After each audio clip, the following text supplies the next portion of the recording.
हमारी कोशिश नहीं है कि इकोनॉमी को हम फॉर्मलाइज करने की दिशा में मजबूती से कदम उठाएं, युवाओं को नौकरी भी मिले, सोशल सिक्योरिटी भी मिले।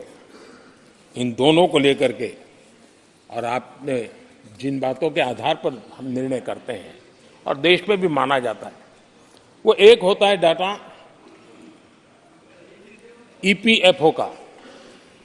ईपीएफओ में जो रजिस्ट्रेशन होता है 10 साल में करीब 18 करोड़ नए सब्सक्राइबर आए और वो तो सीधा पैसों से जुड़ा खेल होता है, उसमें फर्जी नाम नहीं होते हैं। मुद्रा लोन पाने वालों में 8 करोड़ लोग ऐसे हैं जिन्होंने जीवन में पहली बार कारोबार अपना शुरू किया है, बिजनेस। और जब मुद्रा लोन लेता है तो खुद तो रोजगारी पाता है, 1 या 2 और लोगों को भी रोजगारी देता है, तो उसका काम ऐसा होता है। हमने लाखों स्ट्रीट वेंडर्स को सपोर्ट किया है। 10 करोड़ महिलाएं एसएचजी से जुड़ी, जैसा मैंने कहा 1 लाख, लखपति दीदी 1 करोड़, ये अपने आप में बहुत। और मैंने जैसे कहा हम 3 करोड़ के टारगेट को। आदरणीय अध्यक्ष जी, कुछ आंकड़े हैं जो अर्थशास्त्री समझते हैं, नहीं सामान्य मानवी भी समझता है। 2014 से पहले के 10 वर्षों में इंफ्रास्ट्रक्चर के निर्माण में करीब करीब 12 लाख करोड़ का बजट था। 10 साल में 12 लाख करोड़। बीते 10 वर्षों में इंफ्रास्ट्रक्चर निर्माण के अंदर बजट 44 लाख करोड़, 44 लाख करोड़। रोजगार कैसे बढ़ते हैं इससे समझ आता है। आदरणीय अध्यक्ष जी, इस राशि से जितनी बड़ा मात्रा में काम हुआ है, उसके कारण इतने लोगों को रोजी रोटी मिली है, इसका आप अंदाज कर सकते हैं। हम भारत को मैन्युफैक्चरिंग का, रिसर्च का, इनोवेशन का हब बने, उस दिशा में देश की युवा शक्ति को प्रोत्साहित कर रहे हैं, व्यवस्थाएं विकसित कर रहे हैं, आर्थिक मदद के योजनाएं बना रहे हैं। आदरणीय अध्यक्ष जी, एनर्जी के क्षेत्र में हम हमेशा डिपेंडेंट रहे। एनर्जी के सेक्टर में हमें आत्मनिर्भर होने की दिशा में बहुत कुछ करने की आवश्यकता है और हमारी कोशिश है ग्रीन एनर्जी की तरफ। हाइड्रोजन को लेकर के हम बहुत बड़ी मात्रा में आगे बढ़ रहे हैं, उसमें अभूतपूर्व निवेश। उसी प्रकार से दूसरा क्षेत्र है जिसमें भारत को लीड लेनी होगी, वो है सेमीकंडक्टर। पिछली सरकारों ने जितने प्रयास किए लेकिन सफलता नहीं मिली। अब हम जिस स्थिति में पहुंचे हैं, मैं विश्वास से कहता हूं कि हमारे 3 दशक खराब भले हो गए, लेकिन आने वाला समय हमारा है। हम सेमीकंडक्टर के क्षेत्र में अभूतपूर्व निवेश में देख रहा हूं और भारत दुनिया को एक बहुत बड़ा कंट्रीब्यूशन करेगा।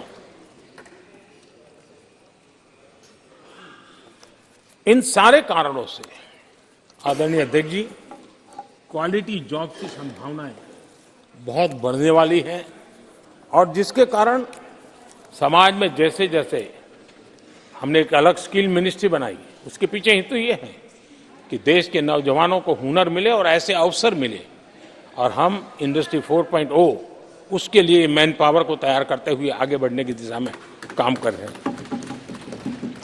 आदरणीय अध्यक्ष जी, यहाँ महंगाई को लेकर के काफ़ी कुछ बातें की गई है। मैं जरूर चाहूँगा कि देश के सामने कुछ सच्चाइयाँ आनी चाहिए। इतिहास गवाह है, जब भी कांग्रेस आती है महंगाई लाती है।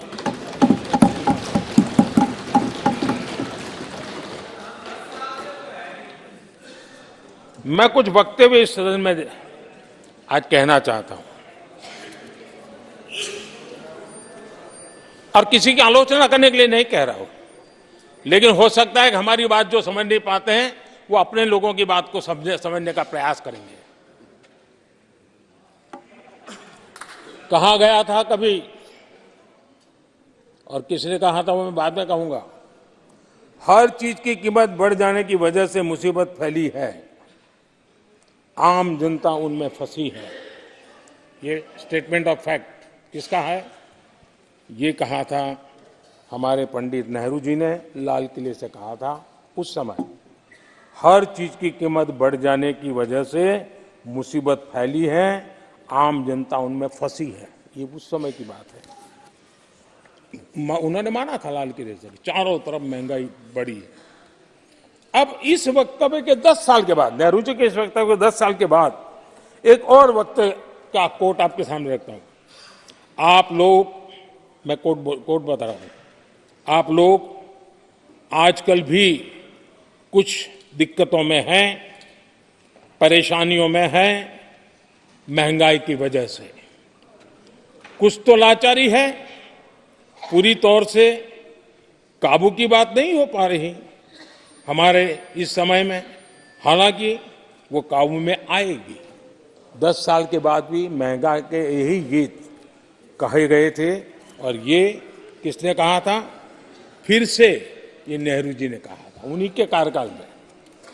तब देश का पीएम रहते उन्होंने 12 साल हो चुके थे, लेकिन हर बार महंगाई कंट्रोल में नहीं आ रही है, महंगाई के कारण आपको मुसीबत हो रही है, इसी के गीत गाते रहे थे।